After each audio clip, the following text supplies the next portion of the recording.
All right, so welcome to session 2 of Managing Angry Moments. Today we're going to talk about anger, stress, and mental fitness. Just remembering that the chat box is there for questions. It's there for, chat if you want to answer some of the questions that I'm going to be asking you. Are any of you new that weren't here last week?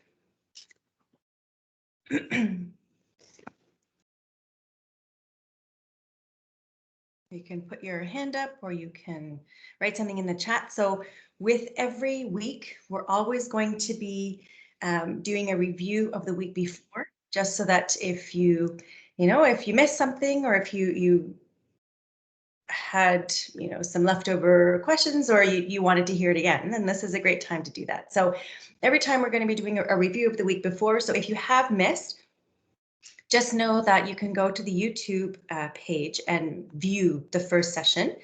And the same thing, every week they're going to be recorded and placed on the same link that you got in the email. If you didn't receive the email, it was 1, because you weren't there last week, or 2, because maybe we got the wrong email, knowing that you can't watch the YouTube channel on the D1, okay? All right, so let's get started. So today we're going to do a review, like I said, then we're going to talk about the connection between anger and stress. Because basically there's a very big connection, and we know that typically when we're not well, we don't respond well. When we are, when we talked about that cup being full, we know that the first emotion that we reach for is anger, because we don't have the calmness of mind to think, how am I going to solve this problem, right? So we're going to talk about the connection between anger and stress. We're going to look at the anger mountain, and we're going to look at what that might feel like or what that might be like. And some of us can probably place ourselves on that anger mountain. We're going to talk about the mental health continuum, because mental health is a huge part of anger, emotions, behavior, the ability to resolve problems that may or may not be too complicated. But mental health is a huge part of things that we go through on a regular basis, especially now. And then we're going to talk about how to strengthen our mental fitness. So I see that there's a hand up. Now, is that a question? I only see CD. If you have a question, you put it down. Okay, because if you have a question, you're welcome to type it in the chat. So review. What is anger? What do you remember from last week? What is anger? Do you remember some of the things that were part of that? It's an emotion, right? Is it a good emotion, a bad emotion? A loss of control. Okay, we talked about control, right? Emotional action, right? When we respond in anger, that could be the emotional anger or the emotional action for sure. It's a good and a bad emotion, right? We know that anger is very important. Everybody's coming in a few minutes late. That is fine.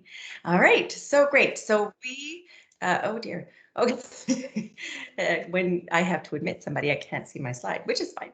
So we know that anger is an emotion. We know that it varies in intensity, duration, and frequency, right? We talked about, for some people, anger is very intense, right? They can't see or they forget what happens. And it can cause a lot of physiological distress. For some people, it lasts a long time, duration, when you're going over it in your head or you hold on to it, for 50 years. That's possible. And frequency, right? If we know we're getting angry on a regular basis, then that could be an indication that something's going on, right? We know that it's accompanied by physiological changes. We know that fight or flight response, where our heart rate goes up, we start to sweat, our breathing goes up, the blood rushes to our muscles and leaves our brain, right? So we reduce empathy. We're not doing good thinking at this point. But the key point was to remember, don't expect to never feel angry, okay? Because we can't tell you not to feel angry. It's like, stop breathing. But focus on what we think, say, and do after we feel angry, right? We talked about that our thoughts are connected to our our emotions, and our output, right? We saw that behavioral model. So it's a natural signal, a natural and normal signal that there's a problem that needs to be solved, right? We know that this is causing me distress. How can I fix it so it no longer causes me distress? And that's the important part, especially when we're getting angry over something over and over and over again, when we feel attacked over and over and over again. You know, what's going on in your mind? What's your thought process? What's your, we called it, what's your narrative, right? What are you saying to yourself that's making you respond this way? How are you seeing the situation? So we talked about perception, and we said that this is a very important concept. So we collect information through all of our senses, and this data gets filtered through our own experiences and results in what we believe to be true. And when we read this, what we see around us is what we believe to be true. But if someone else is also around, they also see what's around them, and it belongs to their truth as well. So they might see things differently. They might respond differently. They might have different priorities, right? When we talked about cleaning up, or when we talked about the plate left on the counter, or the socks on the floor, we talked about the t-shirt, you know, with my husband coming down without the shirt. Like, we all talked about what or how we see different realities, right? It comes from different experiences, different cultures, different values, different age groups, right? Different genders, different, you know, whether you're hangry or not, whether you've slept well or not. These all play into how we perceive the situation that we're in. So let's review. Why do we get angry? What are some of the reasons that we get angry?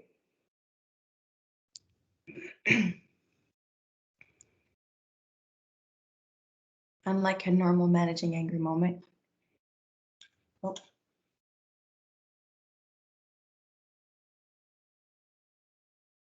I'll have to read that a little bit later on because it's very long, but I really want to respond to it. Frustration, yes, absolutely. Feeling not respected, feeling overwhelmed. Okay, great, perfect. Fantastic, good, okay, good. So we talked about, we get angry in response to a perceived threat, right? So when we feel attacked by something, when we feel that our beliefs are being challenged, when we feel that we're being attacked physically, right? So it could be a perceived or a real attack. In response to a meaning you place on a person, event, or situation. When we talked about placing meaning on something like timing, you know, when you feel it's very important to be on time or ahead of time, and someone else doesn't, right? When your kids are like, well, I don't care if you're going to be late for work because I need to finish my show. So we don't place importance on the same thing. Getting things done on time, right? Can you do this now for me? Or, you know, let's get this done now so that we can have supper together or whatever. So when we place importance on something, when we place importance on what we consider respect, right? When we place it could be anything, right? But when someone else doesn't see it that way, it can cause a lot of distress, right? When we talked about having a conversation and then seeing or perceiving it differently, hearing it differently than what the person actually means. So there's a lot of conflict that can happen there, right? Unmet expectations and disappointment. This probably causes the most amount of anger that we don't really realize. We talked about placing a lot of expectations on people, placing a lot of expectations on society, but expectations that are unsaid, right? When we talked about asking my husband to bring the blue shirt down, I expect him to come down with the blue shirt. So when he doesn't come down with it, well, my expectation was unmet, so I'm disappointed. But also too is that, you know, I shouldn't necessarily have placed that expectation unless I knew for sure that he heard me and he knew what shirt to bring down, right? So we have to really remember that when we get disappointed or frustrated or upset with other people, we might have placed an expectation that they're not able to maintain, or that they're not able to play out. Okay, so we're going to talk a little bit about that later today. Sometimes we get angry when we're hurt or we're afraid or we're embarrassed, frustrated. And when we have a lot of stress in our lives and we are not doing stress management regularly, right? These are very important things. And we're going to talk about stress management because it's a huge, huge thing. And stress is not going to go away, right? We have a whole presentation on stress, and we have to really remember that we're in charge of our stress. We're in charge of how we manage that stress and how we get through it. And I like that, Brian said, sometimes you have to accept the disappointment. And, sometimes it's really important to accept disappointment so that you learn to not place that expectation. I'm going to tell you a little story about how I had to do that in my life and how I used the personal power grid. But that's very important to remember that sometimes our expectations are too high. Sometimes we hold on to expectations that we have no control over. And that's a really hard thing to let go of. It takes a lot of work, but it's worth it because then you don't get angry. And this is really about you not getting angry as often so that it doesn't affect you as much. Okay, so this is really the goal. We saw this last week where every situation will cause us to have some thoughts about it, whether they're positive or negative. And we saw that a lot of the times our thoughts go to negative first, right? So we saw that last week. And those thoughts are going to lead to physical sensations. Am I starting to climb that fight or flight response? And so I'm going to have an emotion based on the thoughts that I've had. Am I angry about this? Am I sad about this? Am I disappointed about this? Is this something I expected, didn't expect? Excuse me. And then I'm going to have a behavior about it. I'm either going to smile, or I'm going to laugh, or I'm going to cry, I'm going to get angry, and I'm going to yell at somebody. And so those are basically, that's what happens basically, but it happens in under a second. So when we talked about how to reduce the amount of, or how to reduce the amount of anger that we go through based on our thoughts, we talked about having a coping thought. So coping thoughts decrease the emotional response and allows for a calm response to a stressful situation, right? So when we talked about the blue shirt not coming down, I could say, well, maybe he didn't hear me. And those are usually much more realistic than thinking that they really don't care about it, right? So some of those examples are, is this really worth getting angry over? We must have different priorities. Why is this triggering me, right? Sometimes it's really, it's just a plate, right? Or maybe it's just maybe you'll just be 10 minutes late. Is that a big deal, right? Is this really worth it? Are they angry at me, or is it the situation that they're angry of? And then the most important one is, what do I have control over in this situation? How can I change it? How can I make it better? And how can I do something about this that helps me in the long run? Yeah, right. I love that. He's just trying his best, right? Maybe he didn't hear me. Maybe he didn't want to bring the wrong shirt down, right? We could probably peel that onion back a lot, but this is really where we have to think about what the narrative was. Okay, so let's talk about, did anybody use one of the coping thoughts? Or did anybody come up with their own coping thought last week? Oh, yes, this one? Okay, he's trying his best. What a great coping thought, right? And sometimes it could be that is his best. I repeated it many times. He's trying his best, right? Let me meditate on that. Good. And sometimes it's true, right? Maybe they are trying their best. Maybe they don't know any better. And sometimes that's the one I use. They just don't know any better. Or I say, they need my anger management class. That's usually what I say.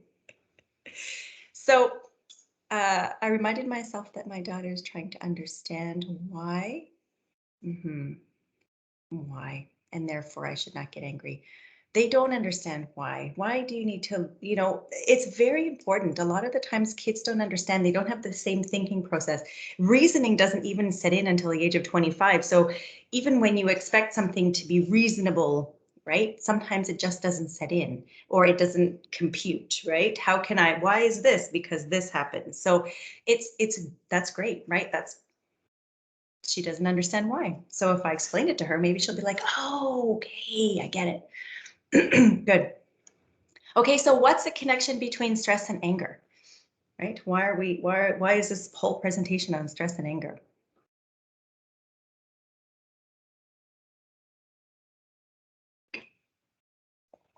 What do you think the connection is?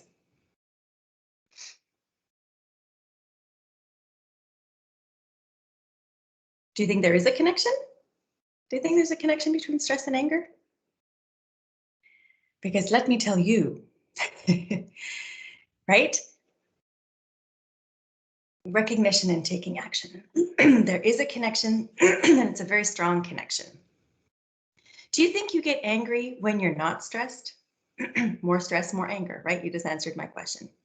So when you're well rested, you've eaten, you're calm, do you think it's you get angry more often or not, right? We know that the more stress you have, right? We talked about holding this cup in the air and not putting it down. And that's really what stress is. So the more often you put it down, the more often you take a deep breath.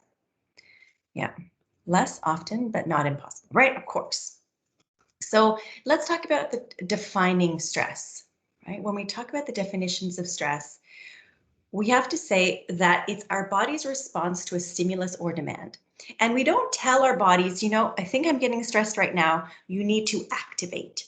It does it automatically, right? So that adrenaline rush when, somebody cuts you off and you almost get into an accident, or when you're starting to have an argument, or when you're seeing something that you didn't expect or you didn't want, your body starts to respond right away, right? Your body prepares to fight or flight.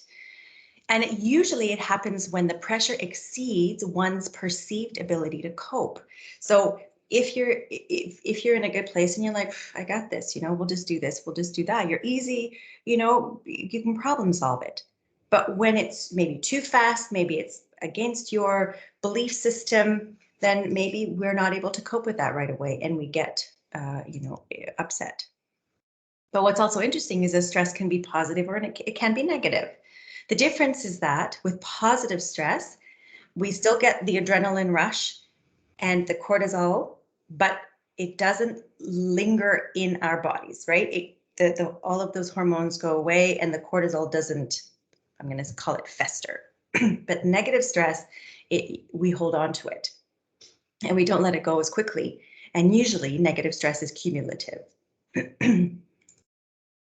So when we get into that stress response, that fight or flight or freeze response, is that this was actually a really important phenomena when we were cave people, right? When we had the fight or flight response is because we were actually being attacked or being chased by a big animal. And this was life-threatening. So we had to fight or flight or we would die, right, as cave people. So it's activated when we perceive a threat. We get alert, and then we get ready to fight or run away. And that was really important, right? We had to fight or run away, otherwise this animal would eat us. So it leads to a surge of adrenaline, cortisol, and other stress hormones.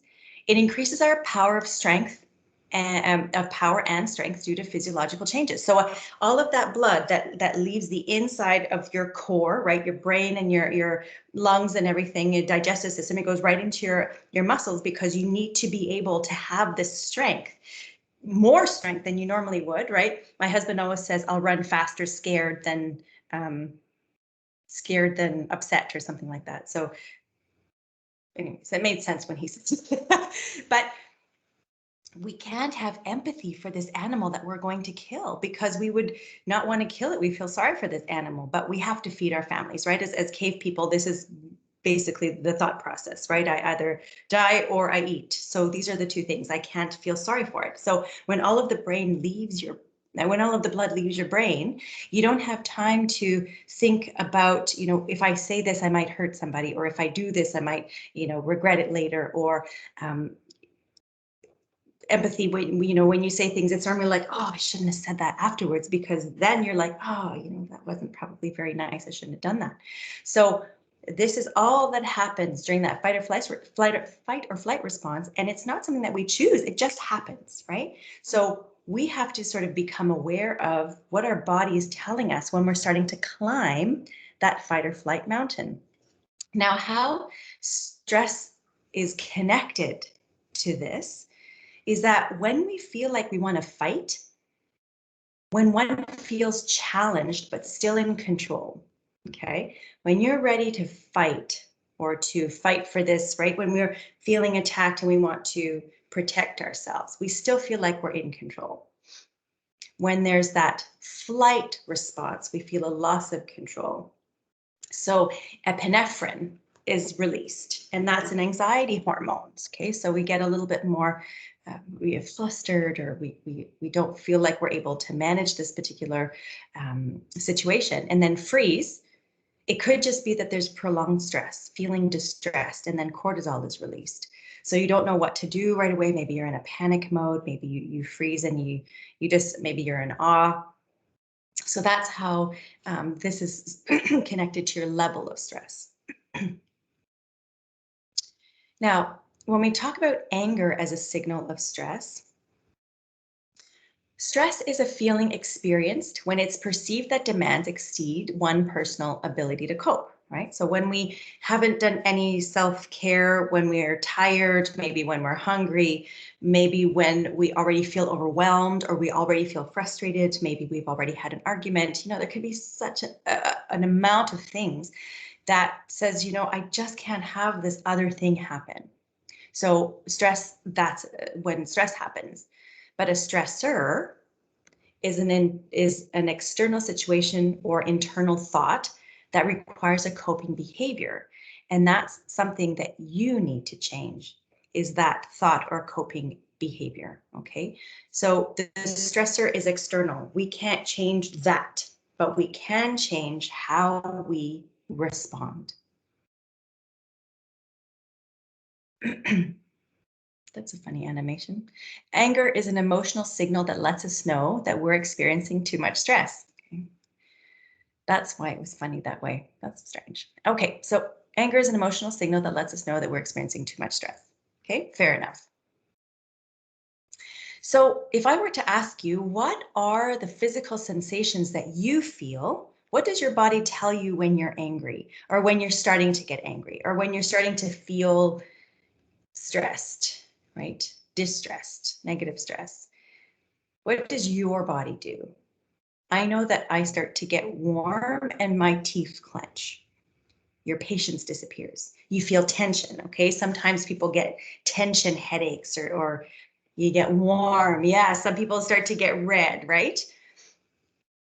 Okay, so these are really important. My hands turn to fists. Yes. I cry. Yes, it's an emotional thing. Outbursts. Your body constricts. Yes. I start to get sarcastic. Excellent.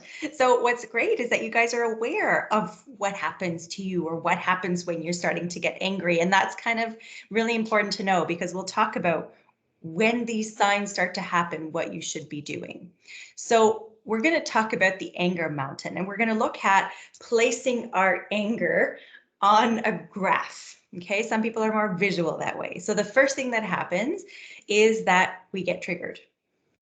And we're going to go through step by step. Okay, we're going to talk about what a trigger is. And then we're going to talk about the escalation phase. And for some people, that could be a long time. And for some people, it's short and sweet. You get right to crisis. Okay, the crisis is that explosion. The crisis is that point where the culminating point of whatever is said or done during this particular situation. And then you start to cool down, because after that, it's almost like, shh, right? The blood comes back to your brain. And then you regret a little bit about what you did or what you said, right? So when we get angry, there's that trigger phase. So that trigger phase is that thought that happens the minute the situation happens. So whether that's remember when we talked about he's ignoring me, or they don't care that I like my kitchen clean, or I'm being disrespected, or you know, I can't do this anymore, right? It's that trigger phase. You're preparing for the challenge. And then during this escalation phase is when your body prepares itself for the crisis point. So we know that when we were cave people, this would really be, the thought process. My body is preparing to run or to fight away, to fight this saber-toothed tiger. And this would be whether I decided to fight it or to run and hide. Okay, so the culminating point would be whatever happens with that energy, that extra energy that you just prepared. And then the cool down is like your blood comes back, you get back to a little bit normal, and then you go your depression, because when your adrenaline is rushing, it's almost like you're active, you're exerting a lot of energy. So when you get back to at the end of this phase right here, you dip below where you were before. Okay, so you kind of feel tired, you kind of feel deflated a little bit, right? Do you guys see this now happening when you feel a little bit of anger, right? And when you're looking down at the mountain below the mountain here, we see that thinking decreases as energy increases, right? So we no longer are thinking at the crisis point. This is not when we can make a rational decision. This is not when we can apologize. Yes, struggle with assertiveness without losing my temper. Yeah, I totally hear you. And sometimes with assertion is it has to come before you get angry, right? And that's usually the point where when we're looking at this escalation phase, this is normally when you have to step away before you say or do something, because that behavior part, if it's something you say or do on a regular basis, then you know what's coming, okay? And if you can prepare ahead of time, then this is where you call a timeout. So let's take a look at that. So the anger mountain, the trigger phase is the attack, right? You feel emotionally, psychologically or physically challenged. You assess the situation and prepare for that challenge. Okay, so that trigger is like a, uh-oh, something's happening right now. The escalation phase is your body prepares for the crisis. So your body pumps adrenaline in for the attack, your heart rate increases, and this is where a timeout should happen. So sometimes a trigger can last for hours with little kids, and then escalation lasts a split second before the crisis. Yes, that's true. Yes, that's true. But this is kind of where, again, while we are being triggered, this is when we have to think of a coping thought. And usually they clearly don't have the same priorities. They don't understand what I'm expecting. Right. So the trigger phase is kind of when that coping thought has to come in, because the escalation phase is my body's preparing to attack.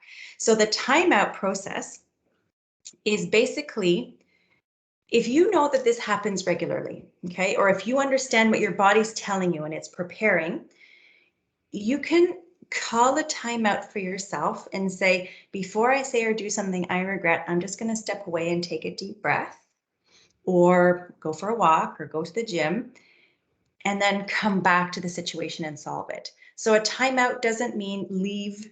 A timeout doesn't mean quit. A timeout means I'm going to take a deep breath and think about how I'm going to solve this problem in a rational, reasonable way before I hit the crisis point.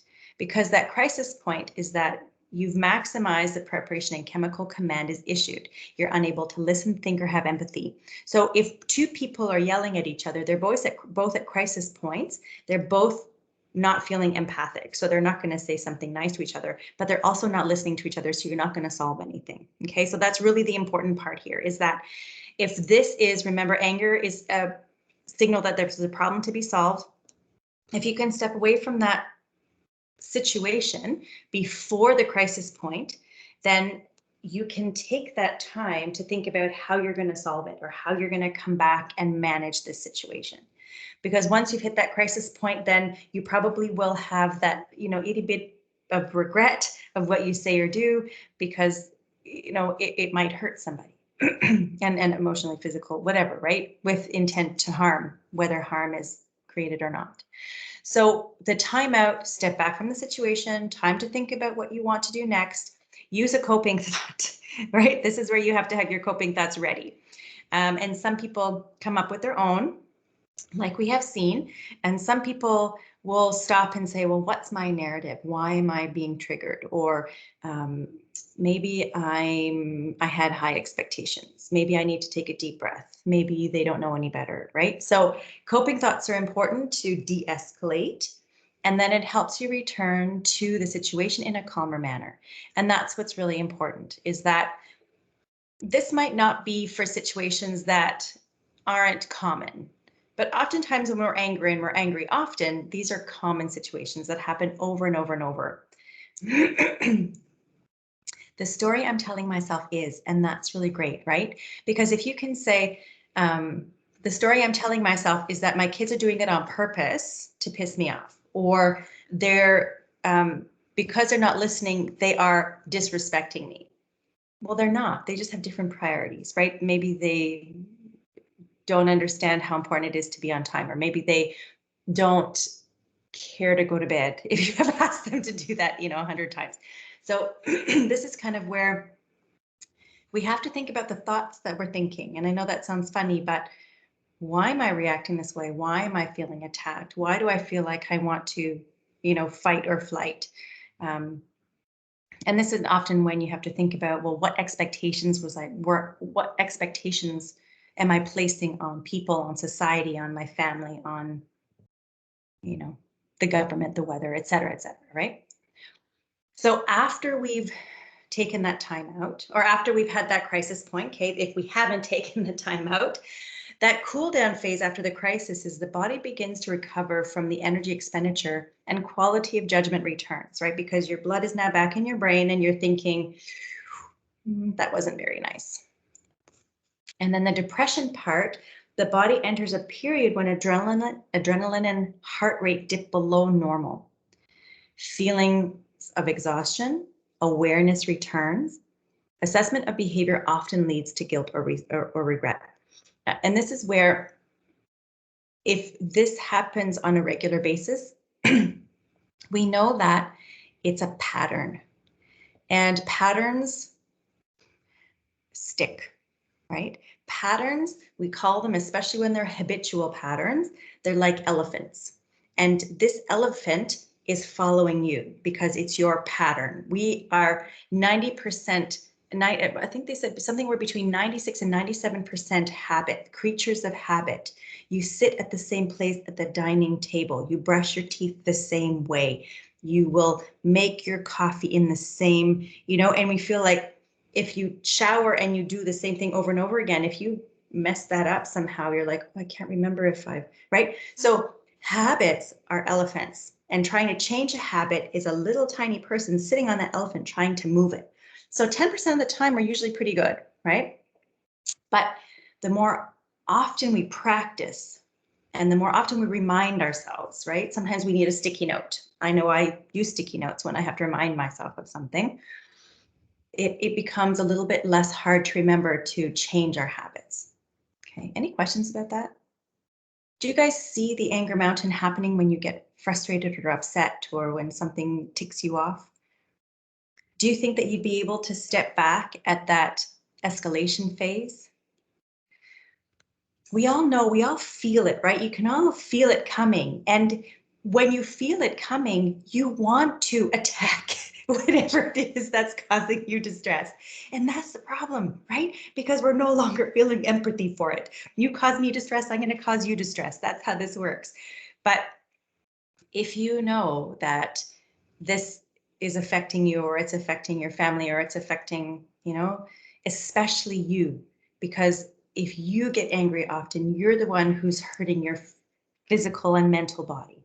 Okay, so this is really where we need to think about, where can I take that time out? How much more self-care can I do before I get into that situation? Or how can I solve the problem before it happens? Right? And this is one of those things that we need to think about. So we're going to talk about our mental fitness because we know that if our mental fitness is a bit off, I step back and write it down. Oh, great, right? That's great. Um, I don't think anyone is aware of how much damage you are causing.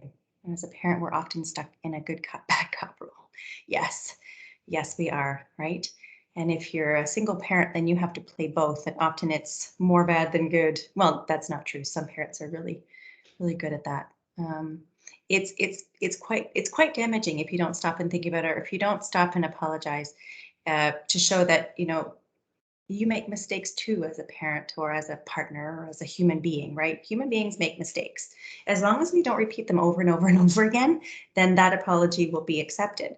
So when we think about our mental health, we know that when we get angry more often, our mental health is suffering a little bit more. So what is then mental fitness? Okay, the same thing as resiliency. What do you think resiliency is?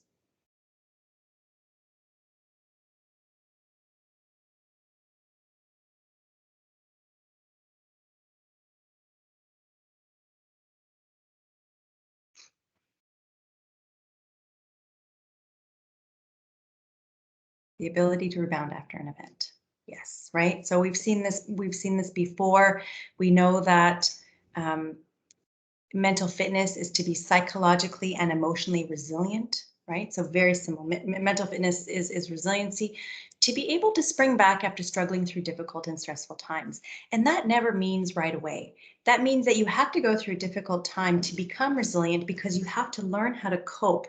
You have to learn how to move forward. You have to learn how to grow and develop from the situation. So taking that as a lesson, what am I learning here? How can I make it better? How can I fix it? How can I move forward so that it doesn't happen again, or when it does, I'll be able to cope with it, right? So it's very important. Mentally fit doesn't mean that nothing happens to you. It means that you've had to work at being mentally healthy, right? So we've placed all of these um, mental health sort of um, behaviors on this mental health continuum. I'm assuming that most of you have seen this before, but it's really important to note, or to remember, or to think back at um, when I'm healthy, how do I behave and how do I feel? And then how has my behavior changed over maybe the last year or so? Have I become more, let's say, let's look at the reacting. Have I become more irritable? Or have I started to feel more overwhelmed? Have I started to become forgetful or sarcastic, right? Am I starting to have trouble sleeping? Or am I having tension, right? We also saw tension. Do I feel less wanting to socialize? And not that you're allowed to, but do I call people less, or do I interact less when I'm going out for a walk? And do I have regular controlled use of this is alcohol and gambling and gaming, but do I have an escape strategy that's a negative one? Right? Am I getting anything out of it, or is it making things worse? So reacting phase is having a bad day or having a bad week, and we're kind of, I don't know if you've seen or heard that languishing term, where people who are sort of going through COVID, and we're in the 15th or 16th month, I've lost count, every day is the same. We're in that languishing. We're not, bad, but we're not great, right? We're kind of in that meh, things are fine, even though, I don't feel motivated to do anything. So when we're in that reacting phase, I would say that's kind of a languishing phase. We're kind of stuck in the middle between, bad and good.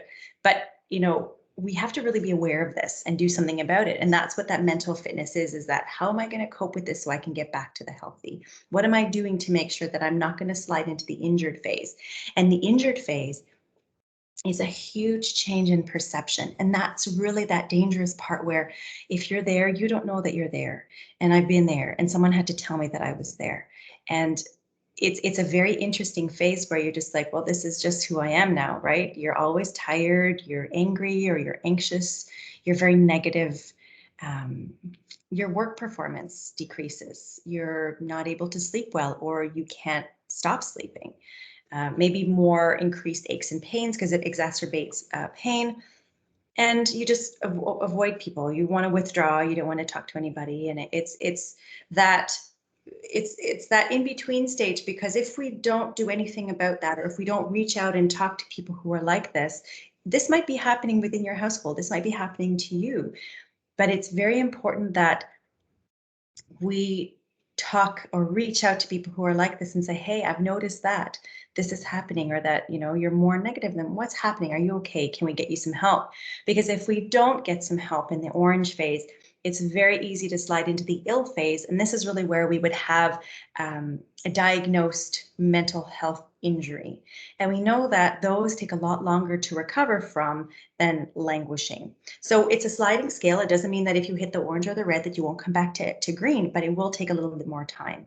So as much as mental health we say we don't see necessarily, no, but we do see behaviors that come out of someone or ourselves when we're starting to slip down that mental health continuum. So if anger is something that's starting to become part of our everyday life, or if it's, forgetfulness, sarcasm, all of these different things, it's important to go, okay, what am I doing to take care of myself to be able to go back to green? Okay, to slide back down towards the green. So these are some things that we're going to be able to do. So we're going to talk about how we can improve our mental fitness. And this is really important. And this is, if you do even one of these things that you weren't doing before, it can make a huge difference in your everyday.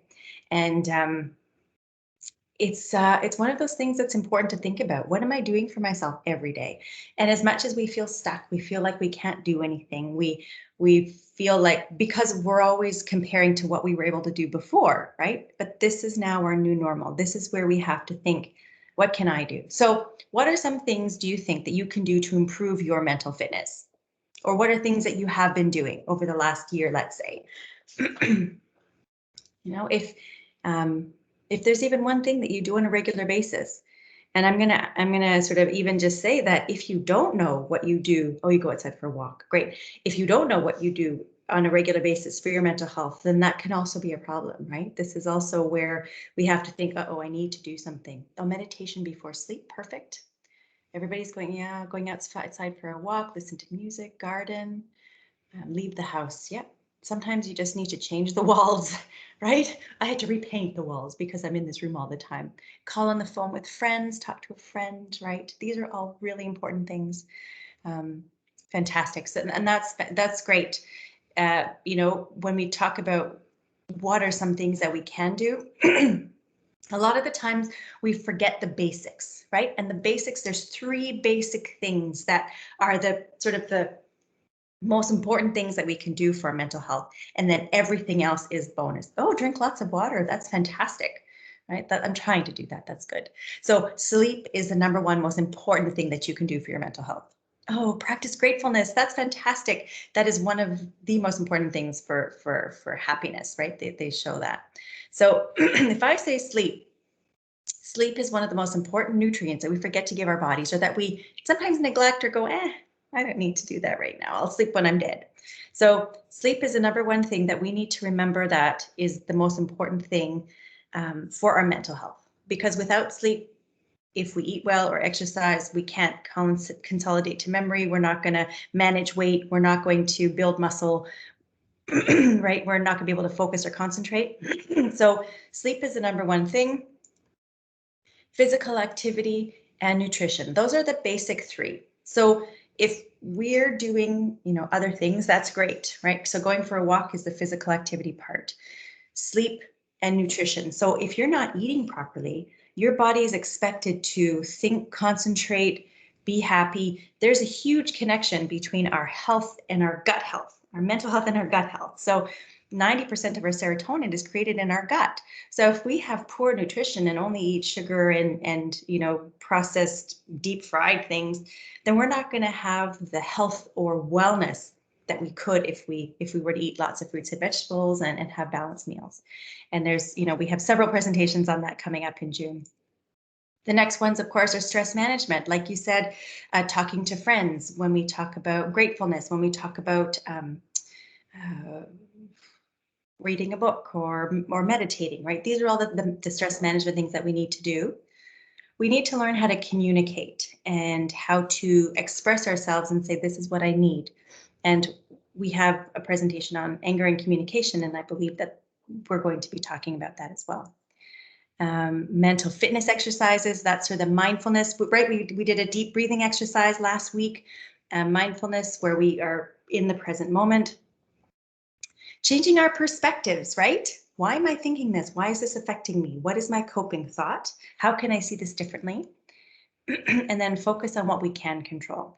And this is really where I'm going to show you this tool. It's called the Personal Power Grid.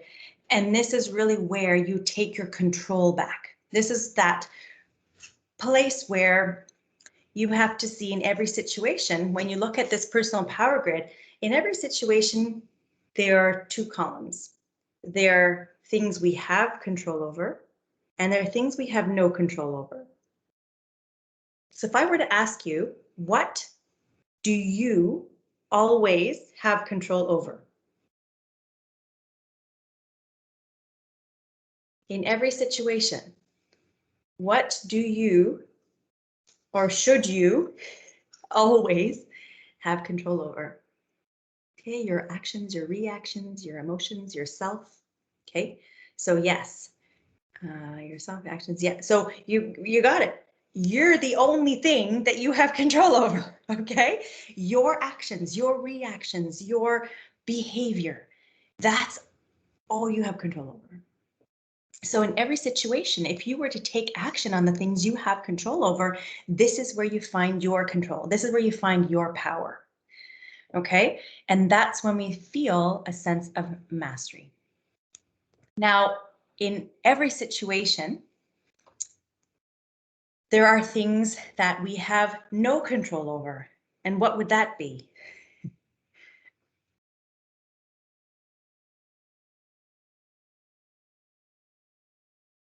Others, other people, especially other people. Yeah. Other people's reactions, other people's actions, right? Other people's behavior, events, the weather, right? We have no control over those things. Yet, we all sometimes want to change those things, right? We always like, why can't you be more like me? I want you to think like me. Why can't this change? Why don't they just? Shouldn't they have? And these are all the things that sometimes we spend so much energy trying to control, things that we have no control over.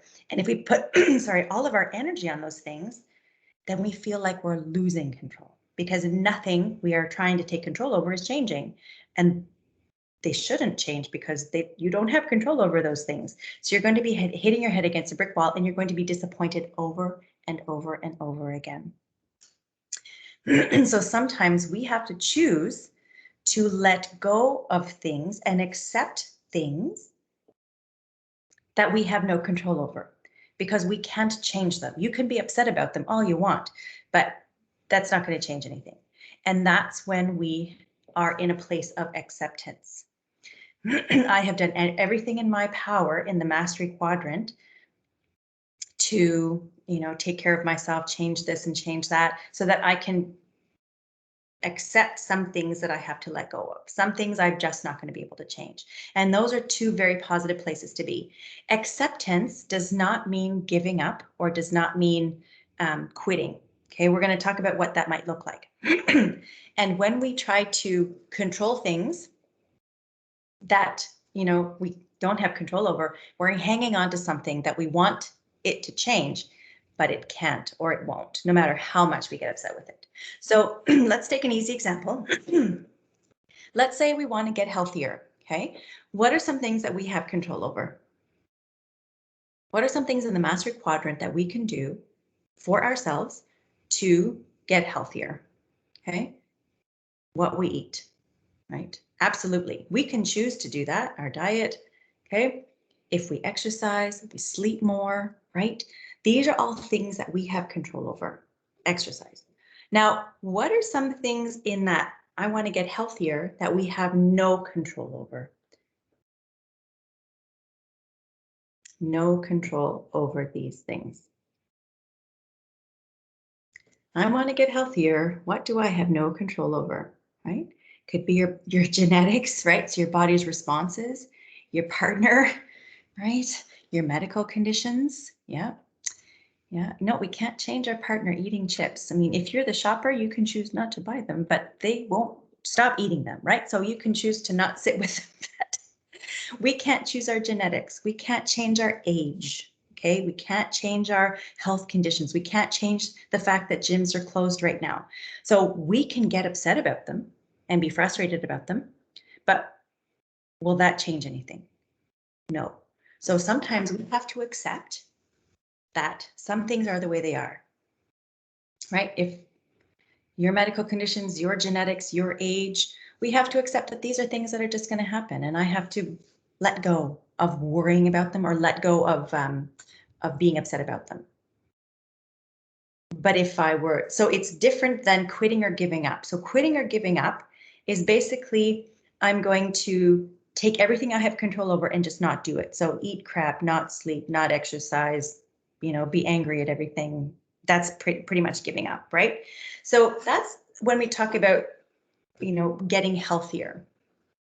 Let's talk about when we think about things that upset us. And I told you I was going to tell you a story about something that, that I had to use as personal power grid. So my husband works in a restaurant, and for many years he was a general manager of a restaurant. And if any of you know anybody who works in food and beverage, that's evenings, that's weekends, that's, if you're the GM, then if anything happens, you're it, right? I want to talk to the manager, and that's who you talk to. So when we had young kids, I'm going to say, let's say 10 years ago, I would ask him, what time are you coming home tonight? And he would always say 5:30. So I would hang on to, he's coming home at 5:30. Do I have control over that? I do not have control over that. And I would hang on to that. And I had placed an expectation on that. The problem is that I was disappointed night after night after night after night. And so I was getting angry over something I had no control over because I chose to place a lot of expectation on that, right? I need you home, I need you home, I need you home. So I was hanging on to something that I couldn't control, and I was getting very upset and very disappointed, and our, relationship was being challenged. And I'm like, you know what? I only have control over myself. So I am going to change my expectation. When he says 5:30, I'm going to give him an hour and a half grace. So when he says 5:30, I'm going to place in my head 7, and that's going to be my expectation because I think that's reasonable. So I had to accept that something always happens at the end of the day in a restaurant, or there's a rush, or there's something that I can't control. I had to accept that that was his job, and that's who I married, and he had other qualities-ish. So we're still married, it's okay. But that there's some things that I can't change about him or his job or his importance on timing, whereas I could change my expectation because hanging on to something I couldn't control was hurting me and my children because I would get upset in my relationship. So was that worth it?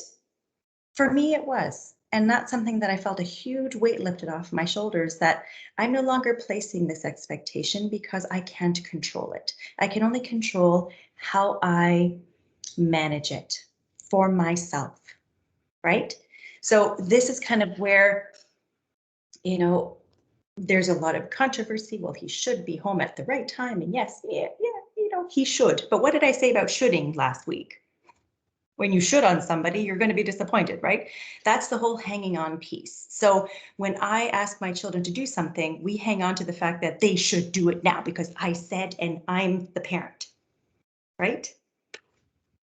They should, but we can hang on to the fact that, we still have some authority and we should have some authority, right? But I can ask in my control, maybe I can ask in a different way, or maybe I can give them a choice. Maybe I can. So how can I make this easier on me? What are some things that I can do in my control that I can change? So if, this pandemic, for example, what are some things in the mastery quadrant that we have control over that we can do for ourselves? What are some things that, that you have done to manage or to, stop hanging on to, we should open now. This is what the government should do. All of these different things that we have no control over. What are some things that we can accept, let go? What are some things that we can do for ourselves that can change that. Yes, you can't set expectations if it involves changing someone. You got that, right? Absolutely. And that's where I don't know if I told you this last week, but one time I had an anger management workshop and she comes in and the one lady comes in late on the first day and I'm like, we were just talking about, what we're expecting from the course. And, why are you here? Oh, I have to change everybody in my department. I'm like, yeah, we can't do that here. Right, but we can find new things to do. We can be creative. This is it, is that whole control piece is in our hands. And we get upset because of the no control part, because we hang on to that. Sometimes we just have to let go of things that we can't change. We're getting older, we maybe need to find a different way to transition between work and life. You got to change your mindset, right? Enjoy more quality time with your family in your pool instead of hosting people for pool parties, right? So this is kind of where there are some good and some bad things that happened through this pandemic. Some families got closer, some families got, further apart. Some, for the first time in our lives in the last, we've been together almost 19 years. This is the first time we've had supper as a family together because, well, he can't go to work. Restaurants are open. So, right? So I got great food at home. So these are some of the things where if you're practicing gratefulness, for example, be grateful for some of the things that we did get to do instead of the things that we didn't get to do. Because if we're always worrying about the things that we don't have or that we can't control, then we're not going to be well. But focus on things we can control and do something about it. And this is not when, we talked about the whole sort of leaving the table and people, not being tidy. Accepting that is not accepting that you have to do everything, right? That's quitting or giving up. Accepting that they're not going to prioritize or have the same level of cleanliness because their priorities are different. But in the mastery quadrant, you can say, if you're going to instead of putting your dish on here, can you just put it in the dishwasher or at least put it in the sink so I don't see it? So your control is the communication part. Can you do this? Can we do this? How about we do this? And this is where that control piece happens. And I see that we're running out of time, so I'm just going to go a little bit faster, but then we'll review them next week. So when we reduce stress, we talk about the mastery quadrant, things you can do, your reactions, your responses, taking control of you, or letting go, accepting things or people the way they are and letting go of expectations that it will change and focus on those. Those are what's going to make you feel like stress is less stressful. The next thing is creating a healthy lifestyle. And right, I'm going to just go through this quickly because I'm sure you've heard this before and you know this. Creating a healthy lifestyle is the most important thing that you can do. And the first top 3 things are sleep, exercise, and nutrition. So for a better night's sleep, get our sleep routine, turn your alarm clock away from view, make your room cool, dark, and quiet, remove all screens, make sleep a priority, get regular exercise during the day, reduce caffeine, alcohol close to bedtime, have a comfortable pillow and mattress. Now this might go without speaking or without saying, but we've had friends that are like, oh, I'm feeling sore every day. And I'm like, well, how old is your mattress? Oh, it's like 20 or 30 years old. Yeah, that needed to be changed. And then don't go to bed hungry or full. Do some relaxation exercises, whether that be a mindfulness exercise or a meditation exercise. Maybe take up yoga once or twice a week. These are things that you can incorporate into your day. And then if you have to talk to somebody, and reaching out and talking to somebody is sometimes one of the best things you can do, especially a third party, somebody who's not emotionally involved in your situation.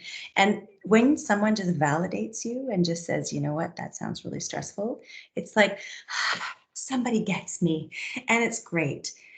Whether that's a friend or whether that's a resource that you see here, and that's going to come up every week. We're going to talk about that every week because it's so important, especially now with our mental health and we feel like confined or like caged animals where we can't get out, but we can reach out with people, talk them online. There's people who actually, you can even text now if you're in trouble or you feel distraught. So there's a lot of ways to reach out if you feel like you need to. And then, of course, if you need to contact us or check us out online, you're welcome to do that as well. So I know that that last part was rushed, but any questions or comments about what we've seen today? How are you guys doing with that information? How are you feeling about the personal power grid?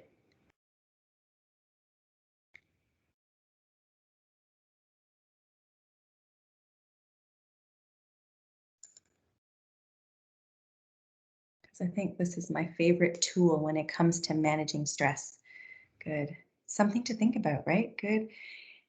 Helping me think before speaking. Good, right? These are really important things. And oftentimes, maybe even your coping thought, and this is one I'm teaching my daughter sometimes is, well, what can I control? Because all the other people and the other girls, and this is what's this happening in other families, and that's fine. But what can you do? How can you change it? What can you control? And it's really only you. So whether that's just taking a deep breath, communication is key. And that's probably one of the hardest things is, this is really affecting me or this really bothers me. Yeah, the power grid is something to help your kids understand. Kids sometimes need help and they don't need you to fix it. They need to fix it so that they learn that coping mechanism. So, sometimes it's just, sometimes you can't control things, sometimes things are the way they are, but they do understand. They're pretty resourceful. Yeah. Any other questions or comments? How are you feeling about that? Is it something that you think you can use in your life or that you think, maybe that's why I feel so out of control because I'm trying to control things that I can't control? Sometimes that's the biggest realization, right? Is, oh yeah, I can't control someone else's time or someone else's actions or someone else's reactions, right? Sometimes we have to accept that people are the way they are, but we have to change our response. And our choice could be, don't hang out with these people. I stopped watching the news because it was always bad, right? I rely on other people to tell me what I'm allowed to do and not allowed to do because I can't watch the news anymore. So that's something that I chose to do for my mental health.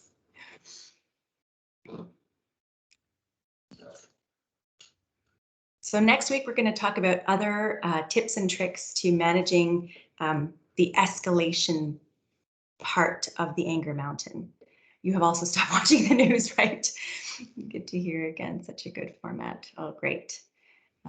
That's fantastic. Yeah, no, the news I mean, because I don't commute anymore, I don't listen to the radio either. So it's interesting, right?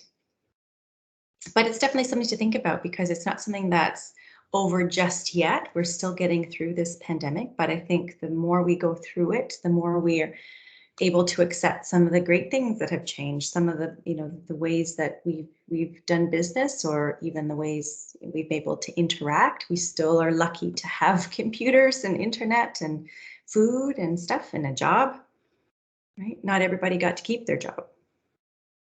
So gratefulness is definitely something that we can choose to consider, right? All right, so if there's no more questions or comments, and I'm going to hang back and I'm going to go back to the comment at the very beginning. But next week, like I said, same time, same place, we're going to talk about different tips and tricks on how to reduce the escalation phase. We're going to talk about very simple things that we can do sometimes with things that cause us distress on a regular basis, right? So whether that's work situation, whether that's stress, whether that's a family situation or a situation that we can control, a situation that we can't control, but we're going to talk about that. And then, of course, we're going to review the personal power grid. So if you come back with questions, write them down and come back with them and we can go through them next week. So if you guys are ready to go, the end is here. So I will stop the recording.